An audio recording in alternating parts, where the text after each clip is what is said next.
Halo guys, welcome back to my YouTube channel. Kita lagi ada di edisi Cermis Cerita Misteri.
Oke guys, jadi di sini gue punya cerita.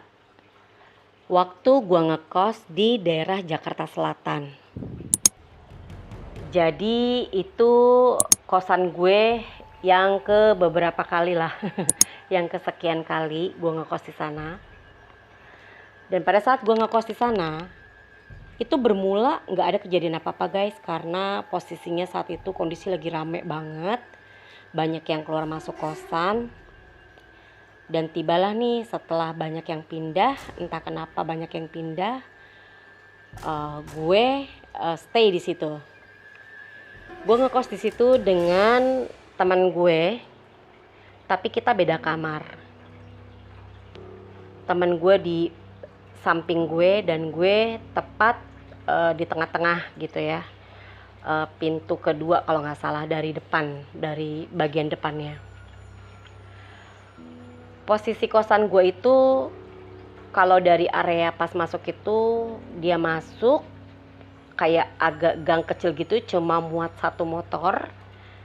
Berapa langkah ke depan itu ada belokan ke kiri, ada juga yang lurus. Jadi ini posisi kosan itu adanya tepatnya di pertigaan, tepat di pertigaan itu sebelah kiri. Kosan ini tingkat,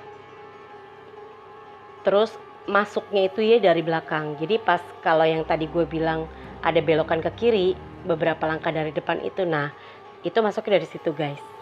Masuk, terus ke arah kanan itu ada tangga.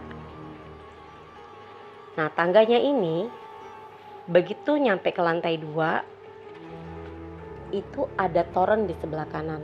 Toren itu gede banget, mungkin sekitar 1000 literan kali ya.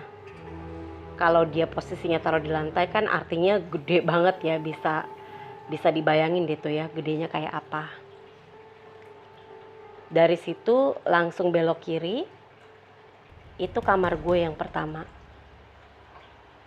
Jadi posisi di tangga itu di bawahnya ada kamar.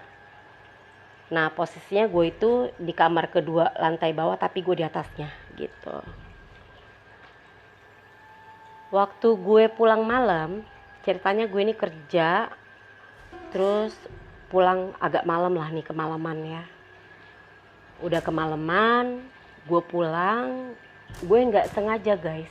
Saat itu gue ngeludah ke luar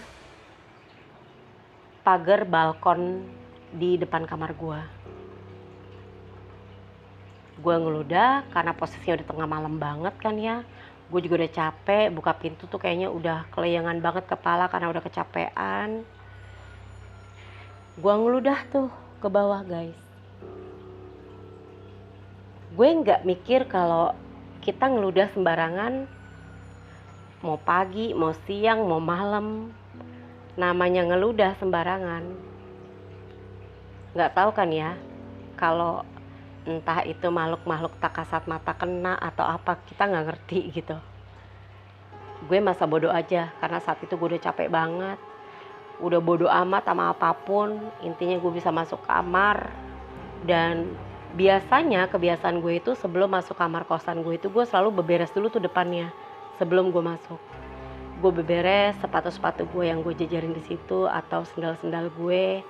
Dan gue biasanya naruh sapu di situ, gue sapu dulu lantai terasnya. Habis itu gue duduk sambil buka pintu, gue duduk di pintu, baru gue masuk berapa menit kemudian. Biasanya gue kayak gitu. Nah setelah gue masuk, gue mandi guys. Gue mandi, jadi posisi kamar gue itu los gitu aja ya, cuma satu kamar doang. Nah di ujung kiri itu kamar mandi, sebelah kanan itu gua taruh kulkas di pojokan. Nah gua mandi lah ceritanya. Gua mandi, selesai gua mandi, mulai deh tuh gue rebahan di kasur. Begitu gue rebahan di kasur, entah kenapa itu hari keberapa gue pindah ke kamar itu ya, ke kosan itu. Entah kenapa setiap kali gue nengok ke kanan, posisi tidur gue miringin ke kanan, itu selalu bau kembang melati, bau bunga melati gitu lah. Bunga melatinya itu kayaknya nyengat banget gitu ya baunya. Karena gue merasa terganggu dan gue memang selalu parno dengan bau-bau bunga melati kayak gitu ya, gue pikir mungkin halusinasi gue aja gitu ya. Langsung gue miringin madep ke kiri. Gue miringin madep ke kiri, itu nggak ada bau apa-apa guys. Akhirnya karena gue udah bodo amat, udah capek, tidurlah gue sampai pagi. Dan entah kenapa paginya begitu gue bangun tidur, gue ngerasa kaki kiri gue itu kesemutan, tapi kok nggak hilang-hilang gitu.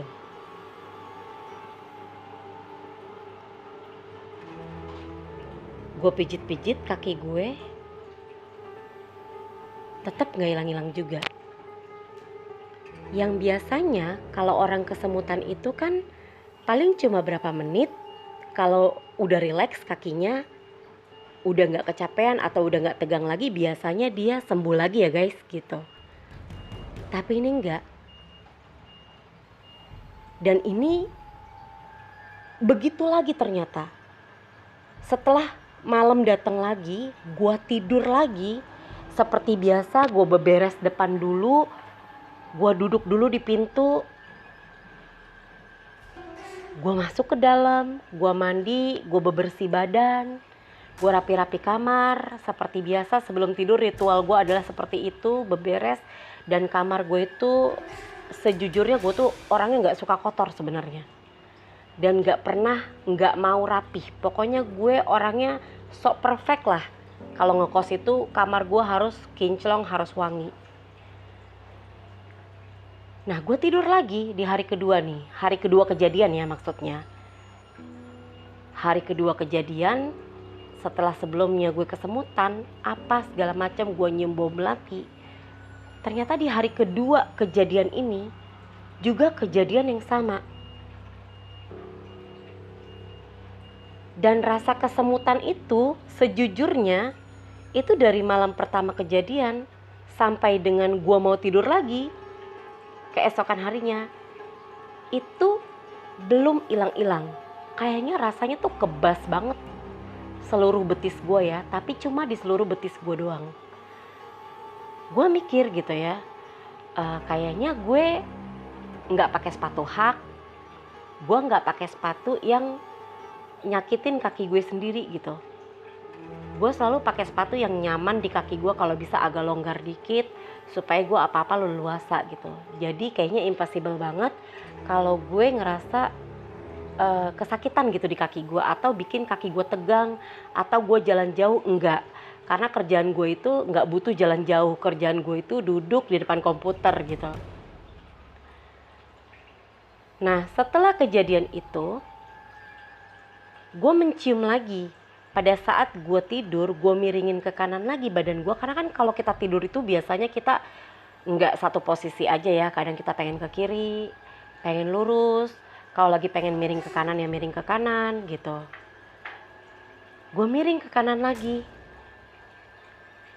Dan bau bunga melati lagi, tambah nyengat guys. Itu adanya di bantal gua. Gue parno lagi tuh guys. Gue langsung miringin ke kiri lagi. Gue masih positive thinking, ini mungkin pasti gue karena kecapean kerja. Dan mungkin karena gue jalan kaki setiap hari dari depan ke pintu kosan gue gitu ya. Mungkin karena naik tangga, mungkin gue kecapean kaki gue. Gue berpikir selalu kayak begitu di malam kedua kejadian ini. Gue miringin ke kiri lagi, itu gak bawa apa-apa lagi guys. Dan gue, hawa penasaran gue mulai muncul, tapi enggak yang gimana banget gitu ya. Gue emang penasaran gitu, kenapa sih kok gue agak kayak nyium-nyium pundak gue gitu, kayak pundak gue sebelah kanan, pala gue tuh gue miringin lagi ke kanan dikit dan itu baunya nyengat banget, bau melati. Gue mikir di pundak gue atau di bantal gue ya gitu. Akhirnya gue bangun, gue duduk, gue tepuk-tepuk bantal gue balik bantal gue. Posisinya kalau kita bangun, jarak ke bantal itu kan agak jauhan ya dari hidung kita gitu. Jadi gue balik dulu tuh, gue tepuk-tepuk lagi bantal gue. Ini gue halu doang, pasti gue cuma parno doang gitu. Pasti gue karena kecapean doang, makanya nafas gue jadi gak enak nih. Jadi agak-agak kayak agak sesek, terus nyiumnya jadi yang agak aneh-aneh gitu. Mungkin hawa-hawa dari dalam badan gue kali ya, makanya gue bisa mencium itu gitu. Gue berpikirnya selalu kayak gitu. Gue tepuk-tepuk bantal gue tidurin lagi. Setelah gue tidurin lagi, gue coba lagi madep ke kanan tidurnya. Gue miring ke kanan lagi. Dan ternyata bau itu masih ada. Gue coba miring ke kiri. Gue mulai sibuk nih nyari-nyari di mana sih sebenarnya aroma ini berasal gitu.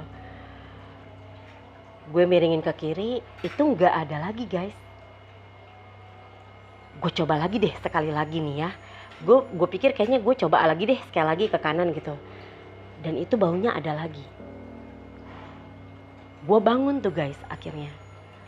Gue bangun, gue cium pundak kanan gue, nggak ada bau apa-apa. Oh berarti bantal kali ya. Tapi gue mikir, gue biasa nyuci spray, bantal, dan baju gue itu biasanya gue nyuci tuh 2 hari sekali guys. Atau kalau lagi banyak gue nyuci setiap hari gitu. Gue tuh orangnya rajin banget intinya gitu ya. Kalau gue ngekos gitu, gue gak mau kamar gue kotor, gue gak mau barang-barang gue bau. Pokoknya harus wangi gitu. Gue orangnya sok perfect deh kalau ngekos gitu. Nah gue cium lagi ke kiri, ke bahu kiri gue. Itu gak ada bau apa-apa lagi gitu. Seperti pada saat gue tiduran.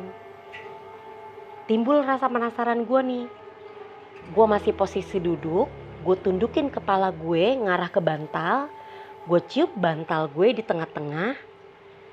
Itu gak ada bau apa-apa guys. Gue cium kalau kita duduk terus kita menghadap ke bantal itu kan jadinya kalau yang di kanan itu jadi sebelah kiri ya. Gue cium sebelah kiri tuh. Posisi kalau gue lagi tidur berarti adanya di sebelah kanan tuh. Gue cium itu bau melati di sudut bantal kiri gue. Ini posisi gue duduk ya, menghadap ke bantal. Terus gue cium sebelah kanan bantal gue. Itu gak ada bau apa-apa. Berarti bau itu asalnya dari bantal gue sebelah kanan. Kalau posisinya gue tidur. Kalau posisi gue bangun dan gue menghadap ke bantal itu, gue ngeliat ke bantal itu, artinya bau itu kan adanya di sebelah kiri ujung bantal gue. Gitu. Akhirnya gue buka bantal gue penasaran. Ini bantal bau apaan sih? Kok bau kembang banget gitu.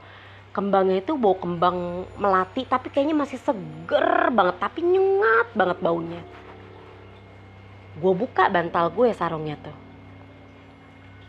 Begitu sarungnya gue buka, bantal gue gak bau apa-apa guys. Itu sarung bantal gue taruh di lantai langsung. Niat gue mau ganti deh sarung bantalnya sama yang baru. Begitu gue ganti, itu masih ada ternyata gitu loh baunya. Padahal tadi waktu gue lepas bantal gue cium sarung bantalnya yang bau gitu. Tapi begitu gue lepas, gue ganti lagi, gue tepok lagi bantal gue. Kali ini gue nyaman deh tidur nih, gue udah pede banget nih ya pengen tidur gitu.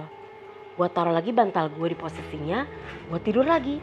Gue nengok lagi ke kanan, itu bau lagi guys, bau bunga melati yang tadi, dan makin nyengat. Akhirnya gue bangun, gue mulai gak bisa tidur tuh guys. Gue mulai bangun dan gue mulai ngerasain kaki gue itu kayaknya tambah kebas gitu. Ini masih hari kedua ya, dan gue masih ngerasain kaki gue tuh agak-agak kebas gitu, seluruh betisnya dari bawah sampai ke atas. Bagian betis gue itu semuanya kayak agak-agak kebas gitu loh.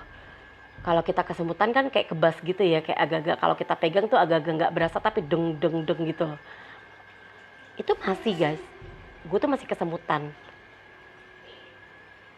Abis itu udah deh, gue udah mau bodoh gitu ya, pokoknya gue udah, karena gue agak-agak udah hampir takut tapi gue masa bodoh karena kecapean. Akhirnya gue tidur lagi.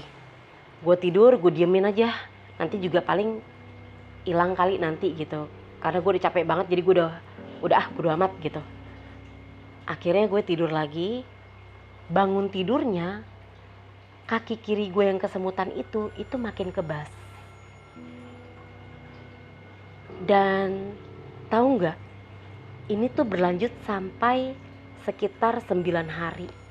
Dan gue tuh masih positive thinking terus selama itu. Begitu hari ke-9 nih, hari dimana kayaknya gue udah mulai ngerasa kayak gue mulai terganggu deh sama bau ini. Dan gue kayaknya mulai merasa-rasa tuh kayaknya badan gue tuh kayak lama-lama tuh kayak kalau orang kayak mau pingsan tuh kayaknya ringan gitu badannya, kayaknya ringan. Terus kayak kalau kena angin tuh kayaknya badan gue kayak ngikut gitu. Terus lama-lama tuh gue kayak orang mau pingsan gitu loh rasanya. Cuma nggak pingsan. Perasaan gue tuh gue kayak mau pingsan tapi gue nggak pingsan gitu loh. Nah di hari ke-9 ini gue pulang kerja berpapasan sama temen gue 2 kamar sebelah kiri dari kamar gue. Namanya anggap aja si A lah ya gitu, cewek. Dia datang sama pacarnya, diantar pacarnya tuh pulang. Nah pas gue ngobrol sama dia, gue lagi ngobrol-ngobrol iseng aja, ya lu baru pulang gitu kan. Iya nih Vi, dia bilang gitu, gue baru pulang nih kemalaman gue. Iya, ya udah Vi langsung masuk aja gitu. Kayaknya tuh gue lihat muka dia kok kayak buru-buru tapi kayak agak-agak takut gitu loh mukanya. Nah cowoknya kayak udah tahu gitu ceritanya, tapi kayak gimana lah, kayak mereka tuh kayak kok feeling gue tuh kayak mereka tuh tahu cerita di sini gitu, entah apa gitu. Karena mereka tuh kayaknya ngebut banget guys, mau masuk kamarnya tuh kayak ngebut buru-buru kayak orang ketakutan gitu loh. Posisinya saat itu tengah malam juga sama, dan udah nggak ada orang yang keluar masuk kosan, nggak ada orang yang lewat juga depan kosan gitu. Itu posisinya udah setengah 12-an malam dan di situ tuh udah sepi banget pokoknya.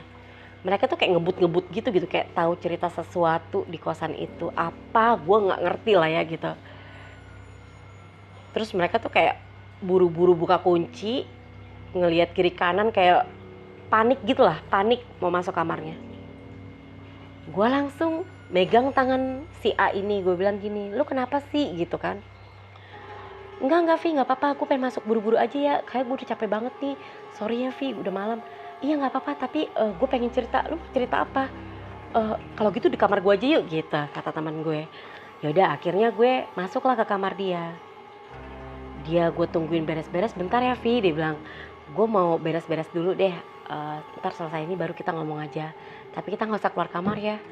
Loh emang kenapa sih lu tumben banget kayak gini? Karena biasanya mereka tuh kalau pulang, biasanya mereka tuh suka ngerokok di depan kamar gitu. Ngerokok depan kamar, terus biasanya mereka tuh ngobrol-ngobrol gitu sambil ngopi. Baru kalau udah setengah jam, 1 jam gitu kan, baru tuh pada masuk ke kamarnya masing-masing gitu biasanya. Tapi ini tumben banget guys, berapa hari kejadian itu kok sepi gitu loh kosan gue. Kayak gak ada yang berani keluar gitu loh. Tumben gak seperti hari-hari pertama gue masuk kosan itu tuh, kalau malam tuh mereka tuh biasanya masih kumpul-kumpul pada buka pintu terus ngobrol-ngobrol gitulah. di depan kamar sambil bikin teh manis atau kopi atau sambil merokok atau apa, karena situ kan kosannya cewek cowok ya gitu. Jadi kita biasanya tuh kalau malam ngumpul gitu. Oke, jadi begitu selesai teman-teman gue beberes badan semuanya, kamarnya segala macem, gue sambil bikin kopi di kamarnya dia, barulah kita nih mulai duduk bareng dan cerita. Pertama cowoknya ngomong begini sama gue, Vi, kalau lu mau cerita tentang di sini pelan-pelan aja ngomongnya ya, takut yang lain dengar. Maksud lu gimana nih? Gue bilang gitu. Cerita tentang di sini, gue langsung mikir, ini orang kayak ada sesuatu di kosan ini atau apa sih gitu, kok tiba-tiba ngomongnya kayak gitu cowoknya gitu. Gue mikirnya kayak gitu ya guys, gue berpikiran kayak mereka tuh kayak pernah ngalamin cerita buruk mungkin, atau pernah ngalamin hal yang nggak enak mungkin di dalam kosan itu, terus makanya mereka jadi ngomong kayak gitu. Gue tanya si A, lu kenapa sih? Kok tadi lu panik begitu, kenapa? Gue tanya gitu kan. Terus kata temen gue, jadi gini Vi, tapi lu diem-diem aja ya. Gue nggak mau takutnya jadi fitnah atau dibilang ngada-ngada gitu di sini. Oh iya, kenapa? Gue bilang gitu kan.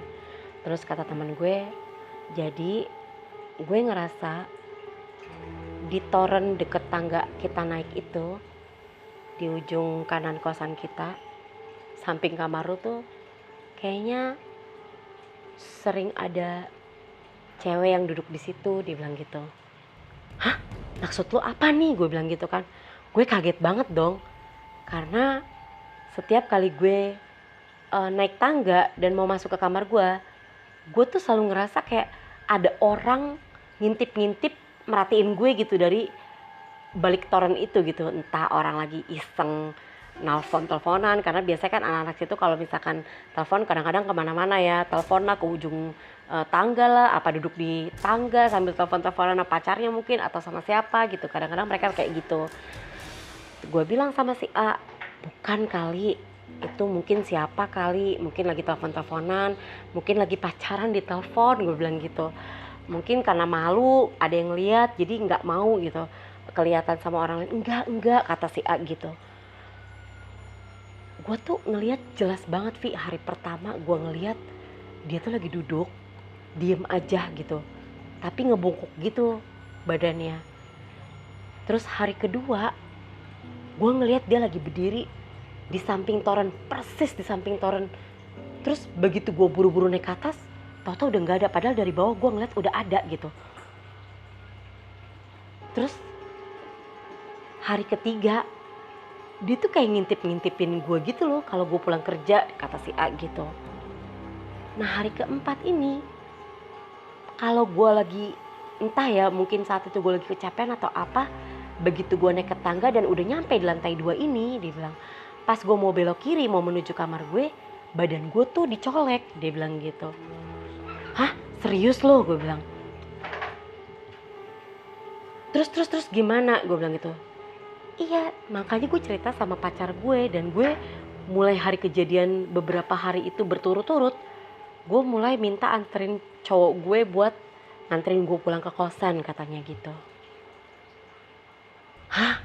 Serius lo? Gue bilang gitu kan. Gue udah mulai panik tuh guys denger cerita kayak gitu, karena gue mengalami hal yang serupa tapi beda cerita nih gitu. Kalau dia di luar kamar, gue posisinya di dalam kamar gue sendiri gitu. Oke, dari situ gue udah mulai, dia tuh kayak ketakutan gitu, cowoknya juga udah mulai nenangin, tapi agak-agak, kita tuh bertiga tuh kayak agak-agak tegang gitu loh saat itu. Terus akhirnya gue buka omongan, gue juga punya cerita nih, gue bilang gitu.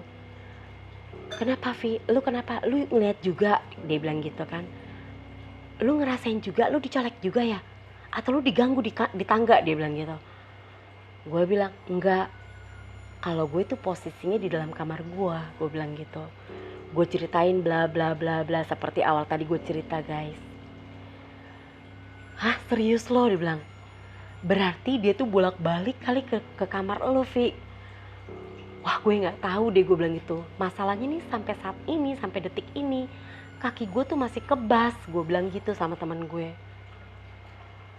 Lu pegang aja, kayaknya keras kan. Dan memang guys, itu asli murni dan saksinya banyak. Setiap gue cerita itu ke beberapa temen gue di situ, mereka tuh langsung megang kaki gue, dan betis gue itu memang berbeda sama betis kanan gue ya. Yang kiri itu agak keras, kayak kebas gitu. Gue ngerasanya juga kebas, kayak kesemutan tapi nggak hilang-hilang, tapi makin kesemutan, kebas banget deh pokoknya ya. Terus betis kanan gue itu tuh kayak nggak kenapa-napa, normal aja gitu. Akhirnya si A bilang, iya Vi, gue juga ngerasain kan kayak gini di sini.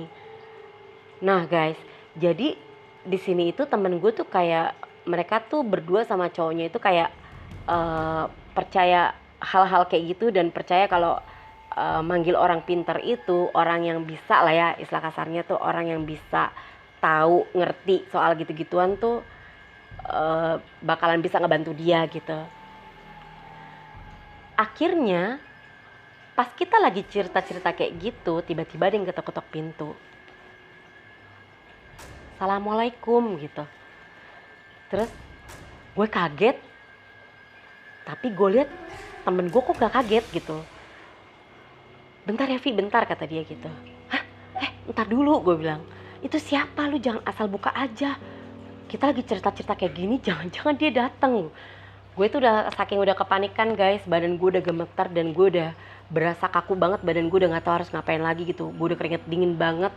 Cerita kayak gitu ternyata temen gue juga ngerasain, cuma bedanya di depan kamar. Dia tuh langsung bilang sama gue, gak apa-apa Vi, lu tenang aja gitu. Gue emang panik, gue takut, tapi gue udah manggil orang kok, karena gue udah ngerasain udah berturut-turut, dia bilang gitu.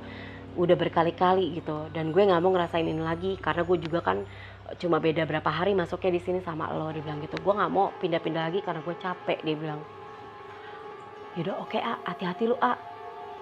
Terus gue bilang sama cowoknya, lu temenin tuh, takutnya dia ditarik apa-apa gitu kan. Gue pikir halusinasi gue udah makin tinggi aja tuh guys saat itu gitu. Akhirnya dibuka dan ternyata si orang pinter itu guys, mereka manggilnya Aki gitu. Masuk Ki, kata dia gitu. Gue kaget dong, ini orang kelihatannya biasa aja guys. Umurnya itu sekitaran kayak bapak-bapak umur 40 tahunan gitu. Tapi dia kayak pakai entah itu apa sih kalau yang peci-peci gitu lah, peci-peci cowok kalau buat ke masjid gitu, cuma yang putih gitu ya, yang bulat gitu. Nah akhirnya dia datang, nggak tahu bawa tas gede dan bebungkusan gitulah, gue nggak ngerti apa tadinya kan. Terus akhirnya duduklah kita bareng-bareng, akhirnya duduk kenalan, minum, akhirnya dikasih minum ya si Akinya. Barulah si Akinya ngomong, jadi gimana A, dia bilang gitu, ngomong ke teman gue, hari ini kamu diganggu nggak? Tadi sih aku masih ngeliat Ki, kata teman gue gitu. Gue bingung tuh guys di situ, maksudnya apa sih nih gitu teman-teman gue ini gitu kan. Kenapa sih A? Gue langsung nyeletuk begitu tuh, motong pembicaraan mereka. Terus kata si A, ntar dulu ya Vi, gue manggil si Aki soalnya buat ngebantuin gue karena gue udah ngerasa keganggu banget kalau kayak gitu. Gue jadi takut pulang, dia bilang gitu. Sementara kan gue tinggal di sini, rumah orang tua gue di luar kota, dia bilang gitu. Jadi kan gue nggak mungkin balik ke rumah orang tua gue setiap hari, dia bilang gitu kan.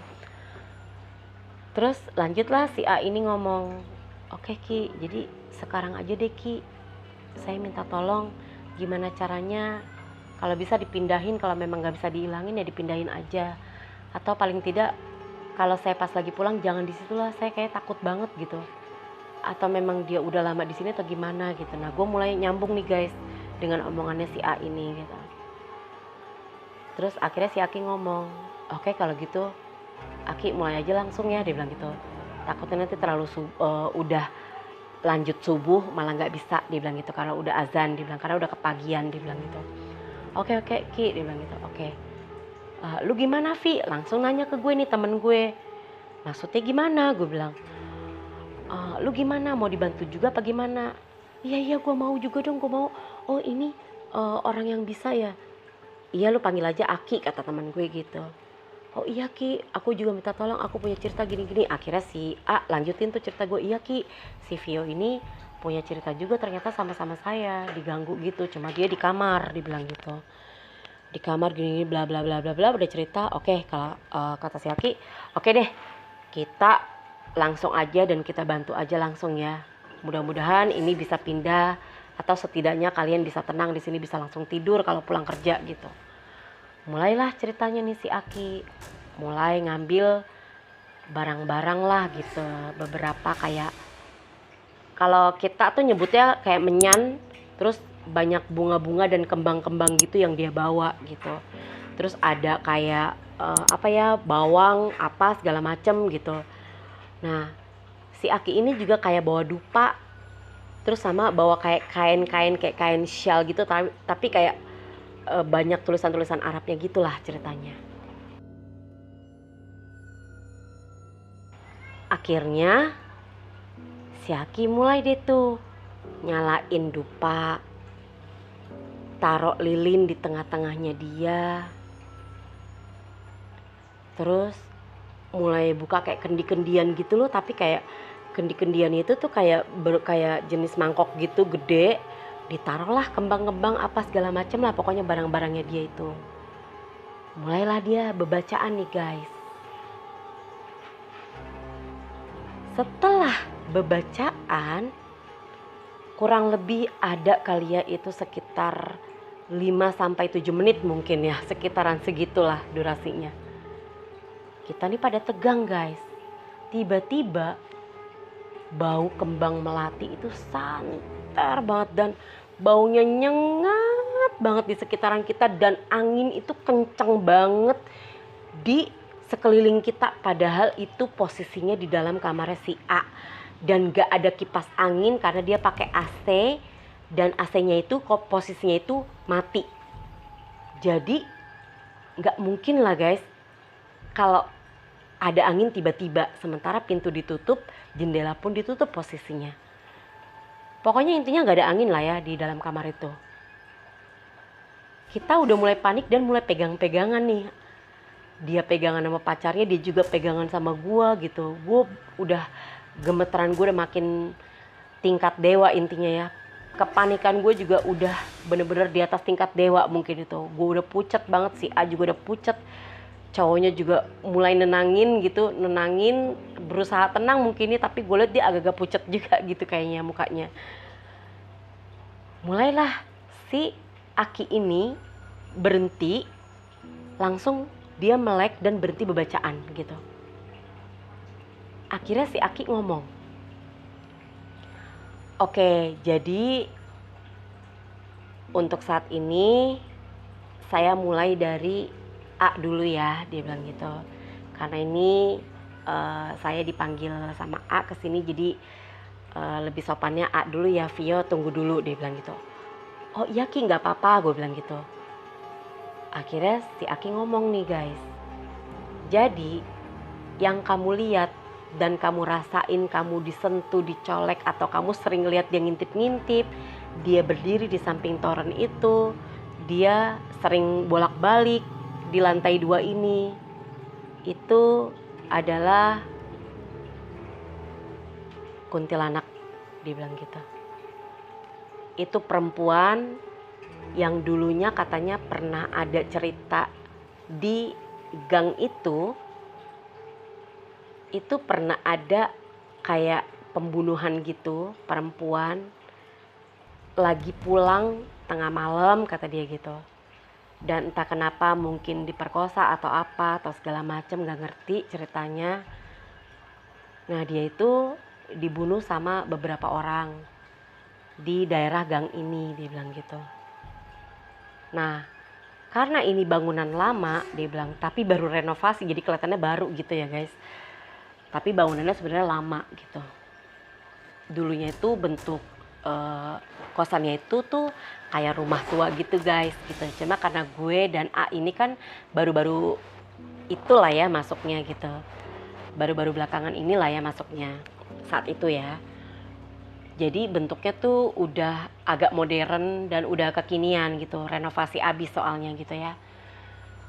Dan akhirnya si Aki ngomong gitu, jadi kamu tuh kalau misalkan mau pulang, sebelum naik ke atas tangga, ya sebaiknya kamu assalamualaikum aja dulu, dia bilang gitu. Supaya dia minggir, dia bilang gitu. Atau setidaknya dia itu merasa kamu nih kayak menghargai bahwa dia ada. Dia tuh ngerasa kayak nggak dianggap, dia bilang gitu. Karena dia merasa dia tuh jauh-jauh lebih lama tinggalnya sebelum rumah tua ini ada, dia bilang gitu. Dan dulunya di posisi toren itu adalah pohon gede, dia bilang gitu. Makanya ada pertigaan kan di sini. Sebenarnya pertigaan ini tuh pohon besar sebelum rumah tua ini ada, dia bilang gitu. Si A makin panik, mulai nangis lah dia ceritanya nih. Jadi saya harus gimana Ki, kata A gitu. Oke, A saya minta untuk makan bunga kantil ya. 5 biji, dia bilang gitu. Jadi si Aki itu bawa kayak kembang kantil gitu loh guys. Bunga melati tapi yang masih kuncup gitu. Yang masih kuncup itu dia bawa beberapa. Bawa satu plastik gitu lah, beberapa, yang banyak lah. Kalau dilihat sih itu banyak ya gitu.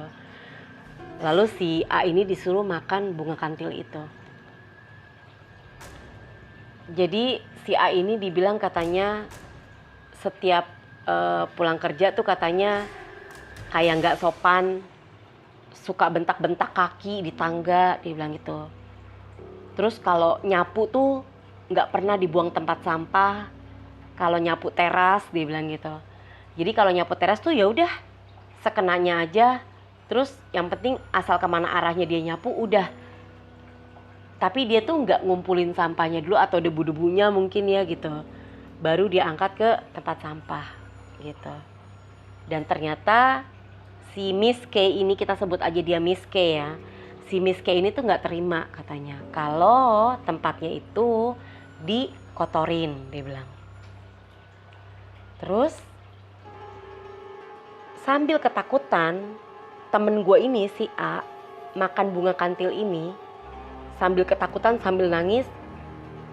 Dia ngomong tiba-tiba, Ki, kenapa ya badan saya kok kayaknya kayak panas banget, dia bilang gitu.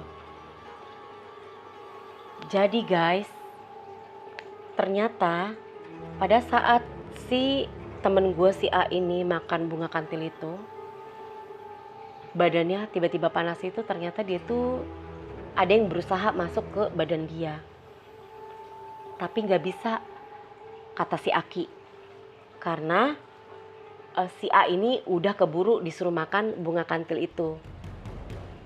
Dan ternyata guys, bunga kantil itu adalah, katanya itu adalah makanannya si Miss K, dia bilang gitu. Jadi tuh dia tuh kayak berusaha pengen ngambil makanan itu, cuma udah keburu dimakan si A gitu. Gue nggak ngerti kenapa ini si Aki nyuruh dia makan bunga kantil ini. Dia cuma bilang udah kamu makan bunga kantil ini aja, dia bilang. Terus kalau setiap malam Jumat kamu cari piring yang nggak kepake, dia bilang. Tengahnya taruh gelas, bikinin kopi pahit, dia bilang. Bikinin kopi pahit setengah gelas aja. Dan itu murni kopi pahit, gak usah dikasih gula, gak usah dikasih apapun, dia bilang. Bikinin setengah gelas kecil, terus sebarin bunga kantil di dalam piring itu, di sekeliling gelasnya, dia bilang gitu. Jadi ternyata guys, si Aki ini tuh nyuruh kita itu kayak bikin makanan, sajian buat si Miss K ini. Supaya kalau kita nyiapin makanan itu di pojokan kamar kita, dia itu nggak ngeganggu kita. Tapi dia justru katanya berterima kasih sama kita karena kita menghargai dia dan kita kasih makanan ke dia. Gue ngerasa guys di situ kayak ada yang salah ya, kenapa harus pakai ritual kayak gitu gitu. Dan si Aki pun bicara dan menyarankan yang sama dengan gue gitu. Di kamar gue, karena kamar pojok gue sebelah kanan itu seperti yang di awal gue bilang, begitu masuk kamar gue, sebelah kiri kamar mandi dan sebelah kanan itu gue taruhin kulkas. Dia bilang katanya kulkas gue itu suruh pindahin ke tengah ruangan dan di pojokan itu disuruh kosongin. Kenapa? Karena itu tempat dia nggak mau ada benda apapun yang ada di situ, dia bilang. Dan kenapa kaki gue kebas? Ternyata setiap gue tidur itu, dia tuh selalu ngegulingin gue guys. Jadi dia tuh ada di posisi sebelah kanan gue, ngadep ke gue, dan dia itu selalu ngerangkulin gue sampai pagi, dia bilang. Terus kaki gue itu katanya dibuat bantal sama dia. Kenapa dia melakukan itu guys? Kata si Aki, katanya karena gue sering ngerasa sedih sendirian. Karena gue sering ngerasa kayak gak ada temen atau siapapun nih yang mau ngedengerin cerita lu pada saat lu sedih. Jadi dia kayak merasa gue punya temen yang sama ceritanya, yang sama ngerasa kesepian juga. Dan akhirnya dia merasa kayak nyaman ada di deket gue guys. Dia merasa kayak punya cerita yang sama lah gitu. Merasa kesepian, sendirian gitu. Dan memang guys, bener apa yang dibilang si Aki ya. Gue tuh orangnya emang kadang-kadang kalau lagi ada ngerasa sedih atau apa, gue tuh orangnya jarang mau cerita sama orang.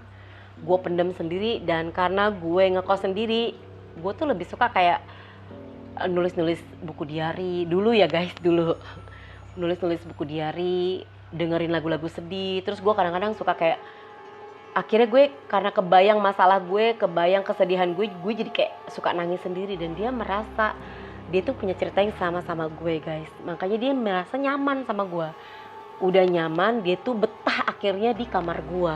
Dia sering memang ngegodain orang katanya, yang ada di lantai 2 itu semua. Tapi dia tuh berakhir ke kamar gue. Sampai kaki gue kenapa kebas, itu karena dia tuh selalu kayak teman manja gitu loh. Kayak temen tapi yang manja, kayak minta di alem-alem gitu lah, gimana ya ceritanya, kayak minta di sayang-sayang gitu loh. Makanya dia tuh melukin kaki gue, jadiin kaki gue bantal, kata si Aki gitu. Dan gue pun disuruh makan kantil saat itu guys, tapi gue nggak mau karena gue parno sama yang namanya bunga melati, jujur aja gitu. Gue nggak mau, tapi gue dipaksa gitu. Mau nggak mau, gue akhirnya nangis. Dan kenapa? Gue bilang kenapa gue harus ngelakuin ini Ki? Gue nggak mau makan gini, gue takut. Gue bilang gitu. Nggak apa-apa kalau kamu nggak makan, malah kamu malam ini nggak bisa tidur, dia bilang gitu. Karena kita udah sama-sama ngelakuin hal ini, dia bilang. Ini udah ngeganggu ketenangan dia. Karena apa? Kamu minta dia dipindahin dan kamu minta dia supaya nggak ganggu kamu lagi. Jadi dia cuma minta ini aja, dia bilang gitu. Cuma minta lakuin kayak begini, dia bilang. Supaya dia nggak nempel ke kamu dan supaya dia nggak ganggu kamu. Jadi dia merasa, oh ternyata dia sama gue sama gitu. Udahlah, nggak perlu diganggu karena sama jenisnya. Dia akan merasa kayak gitu, kata si Aki gitu. Gue nggak ngerti lah ya ritual dia model apa yang dipakai sampai kayak justru kayak memperlakukan gue sama si A ini kayak udahlah kasih aja makanannya, turutin aja maunya, kayak gitu loh guys. Karena setahu gue, sepengetahuan gue, sebenarnya kita nggak boleh nurutin kayak gitu-gituan ya. Kayak gitu sebenarnya. Karena gue ketakutan banget. Gue cuma makan bunga kantil itu satu, terus gue langsung nangis. Terus tiba-tiba tuh angin kencang banget guys, kencang banget. Tapi tiba-tiba seketika itu juga berhenti anginnya guys.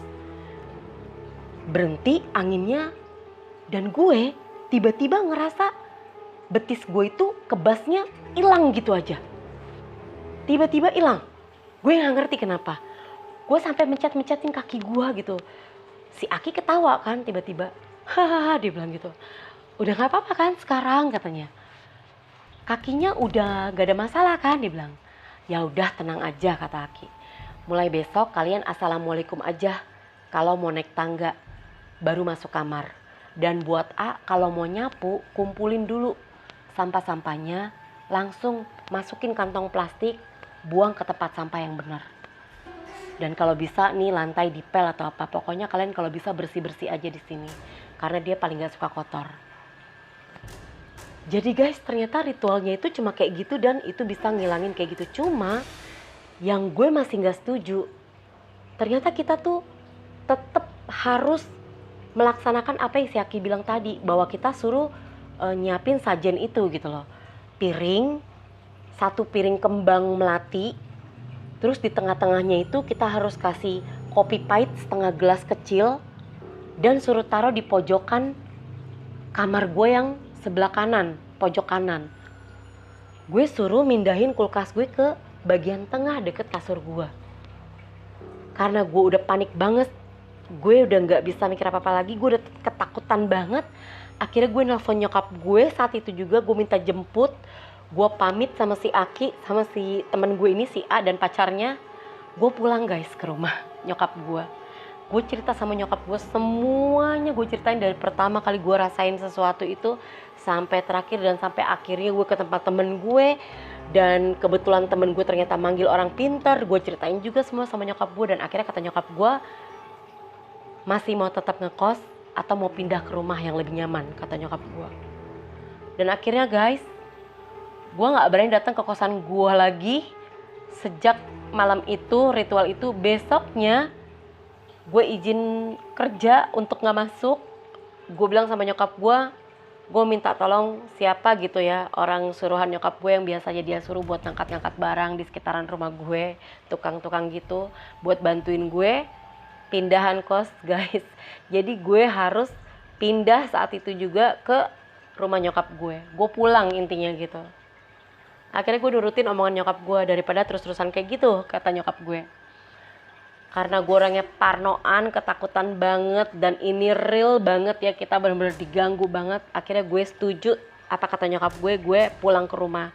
Dan gue berangkat dan pulang kerja di rumah nyokap gue, dari rumah nyokap gue ke rumah nyokap gue. Gue udah gak berani ngekos saat itu untuk sementara waktu. Pindahlah gue akhirnya ke rumah nyokap gue pulang. Begitu pulang, entah kenapa malamnya hari pertama gue tidur di rumah nyokap gue itu kan suka sholat malam guys. Malam-malam katanya 1:30 itu ada yang getok-getok pintu rumah gue. Sama nyokap gue dicuekin pertama karena dia lagi sholat gitu kan. Terus begitu nyokap gue selesai sholat, digetok-getok lagi pintu guys. Dibukalah akhirnya sama nyokap gue. Siapa? Langsung dibuka sama nyokap gue gitu kan. Siapa? Langsung digituin sama nyokap gue. Tapi gak ada siapa-siapa guys. Ditutuplah kembali sama nyokap gue pintunya. Akhirnya nyokap gue baca-bacaan tuh guys. Masih di posisi sejadahnya yang masih kegelar gitu ya guys. Akhirnya dia kayak ngerasain sesuatu gitu, entah kenapa. Dan gue juga akhirnya kebangun. Saat itu gue tanya nyokap gue, kata nyokap gue udah gak ada apa-apa, tidur aja. Gue berusaha tidur tapi gue ngerasa kayak nyium-nyium bau melati gitu. Nyokap gue terus bebacaan kayak ngaji-ngaji gitu di atas sejadahnya. Nyokap gue bilang sama gue, Wi, baca-bacaan apa yang bisa dibaca, ayat kursi atau apa, lihat buku doa, baca dari sekarang. Gue panik dong guys. Nyokap gue kalau udah ngomong kayak gitu berarti ada sesuatu nih gitu. Akhirnya gue ikutin nyokap gue, langsung ngambil buku di mejanya dia. Gue baca-bacaan terus sampai akhirnya tiba-tiba itu baunya hilang guys. Baunya hilang, dan akhirnya nyokap gue selesai lah baca ngaji-ngajinya. Dia akhirnya ngelipet tuh, ngeberesin bekas sholatnya dia, dan dia langsung naik ke atas kasur. Dia langsung ngerangkul gue sambil ngomong kayak gini, itu tadi yang datang dari kosan sana. Orangnya rambutnya panjang, bajunya itu kayak pakai baju putih tapi udah lusuh gitu, kayak banyak-banyak tanah gitu, panjang gak kelihatan kakinya, dia bilang. Tangannya juga panjang, dia bilang, tapi gak kelihatan tangannya, cuma kayak tangan baju gitu loh guys, panjang gitu sampai ke bawah tanah, dia bilang gitu. Dan dia cuma getok-getok doang, senyum, terus putar balik jalan lagi. Kata nyokap gue gitu, udah sekarang tidur aja sambil baca-bacaan, lupain aja, dia bilang gitu, sambil berusaha tidur. Tapi jangan putus baca-bacaan sampai ketiduran, dia bilang gitu. Akhirnya gue ikutin apa kata nyokap gue guys, dan alhamdulillah berhasil saat itu. Dan mulai keesokan harinya, esok harinya, alhamdulillah udah nggak ngerasain apa-apa lagi selama gue berada di rumah nyokap gue gitu. Akhirnya gue merasa tenang guys, udah mulai tenang. Beberapa hari kemudian gue udah mulai tenang. Gue kerja seperti biasa dan udah sampai di situ aja. Gue tuh udah nggak pernah ngalamin apa-apa lagi. Kaki gue pun sembuh dari kesemutannya. Gitu guys ceritanya.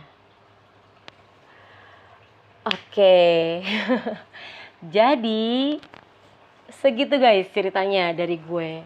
Itu adalah pengalaman pribadi gue, dimana saat itu gue bener-bener mengalami hal itu dan ini real, nyata, disaksikan juga oleh beberapa temen gue. Dan banyak juga ternyata yang tahu tentang cerita itu di daerah itu guys gitu. Dan kalau untuk kalian sendiri gimana nih? Pengalaman kalian seperti apa? Apa kalian pernah ada yang ngalamin sama seperti gue pada saat kalian ngekos sendirian gitu di kamar? Atau pernah ngalamin cerita-cerita mistis yang lainnya? Kalian boleh sharing-sharing di kolom komentar. Oke. Gue mau tahu pendapat kalian tentang cerita gue yang tadi. Karena ini pengalaman gue yang benar-benar menakutkan. Dan ini benar-benar kenyataan gue alamin di diri gue sendiri. Gue mau tahu komentar kalian seperti apa. Dan silakan kalian tuliskan di kolom komentar. Oke, kalau gitu sampai di sini dulu cerita gue. Kita ketemu lagi di malam Jumat berikutnya di Cermis Cerita Misteri. Jangan lupa di like, subscribe, komen, dan share. Dan jangan lupa juga dinyalakan tombol notifikasinya supaya kalian tahu cerita apa nih yang bakal gue upload berikutnya. Oke guys, kalau gitu sampai jumpa di cerita berikutnya. Cermis Cerita Misteri.